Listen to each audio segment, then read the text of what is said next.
Kalau kita lihat dalam catatan almarhum Pak Iskandar Isman itu kan pertama kali almarhum Pak Isya itu kan mendirikan Masjid Kota Barat, yang hasil karyanya saya masih bisa melihat pada saat saya masuk di Solo, walaupun telah ada upaya itu di tingkat di sebelah selatan. Dan setelah itu maka kemudian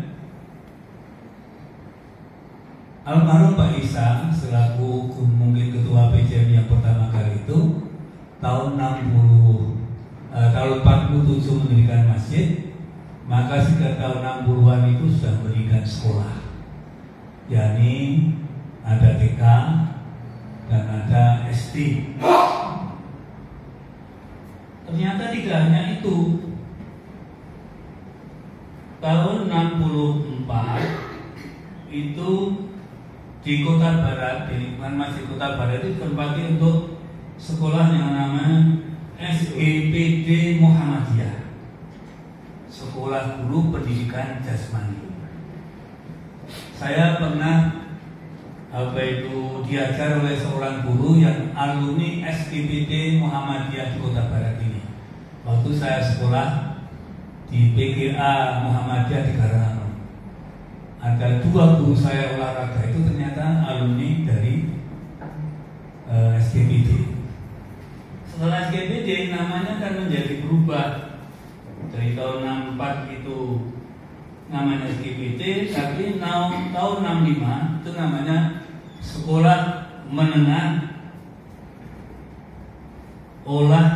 Semua itu olahraga ya. Nah, olahraga atas. Jadi SGPD itu mungkin tingkat SMP ya? Atau nggak tahu, saya bisa enggak, tapi saya melihat mencari catatan seperti itu. Semua M tahun 65.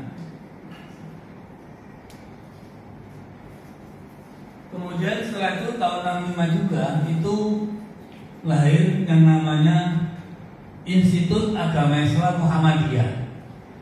Dan sampai tahun 80-an itu tempatnya ya di Komplek Kota Barat ini. Pada saat tahun 80 ada pengembangan IKIP Muhammadiyah dan Institut Agama Islam Muhammadiyah menjadi satu, menjadi Universitas Muhammadiyah Surakarta. Saya karena ditugasi rektor waktu itu untuk menata Fakultas Ilmu Agama Islam, saya usung berkas IAIN itu ya dari utara masjid di sini,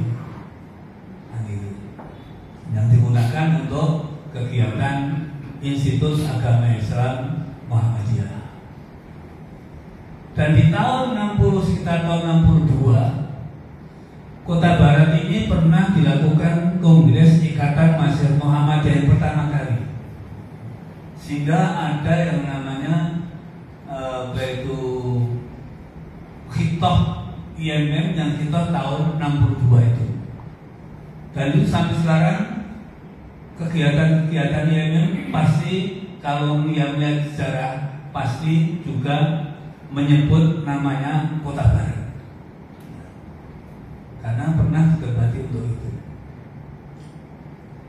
Apa artinya? Saya akan mengatakan bahwa PJM di Kota Barat ini ada sebuah sejarah yang monumental, bahwa di samping ini ada masjid, di samping ada cabang Muhammadiyah, di samping itu juga ada Amarusa Muhammadiyah. Sejak mulai tingkat TK, wonten TK Asia, ada SD Muhammadiyah, ada SGPD yang kemudian menjadi semua Muhammadiyah, kemudian ada Institut Agama Islam Muhammadiyah, dan pernah ada yang namanya deklarasi, ya.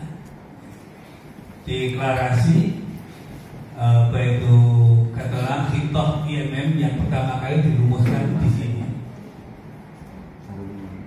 Ini adalah sesuatu yang sejarah yang kita miliki, sehingga bagaimana kedepannya terus menerus Muhammadiyah di Kota Barat ini harus terinspirasi dari sejak ada SKBD, ada semua, ada Institut Agama Islam Muhammadiyah, ada TK Aisyah, maka ada SD Muhammadiyah. Karena apa? Karena memang Muhammadiyah, gerakan Islam itu tidak sekedar hanya mendirikan masjid, tapi setelah masjidnya berjalan, waktu itu dugaan saya dan di mana-mana itu Muhammadiyah pasti akan berpikir bagaimana supaya Masjid Muhammadiyah di Kota Barat itu bisa bertebaran ke seluruh mana saja dia berada lewat alumni-alumni pendidikan Muhammadiyah di Kota Barat. Tadi saya katakan, saya pernah ada dua guru saya, yang satu namanya Pak Jumali, yang satu namanya Pak Arwani. Itu alumni semua Muhammadiyah di Kota Barat.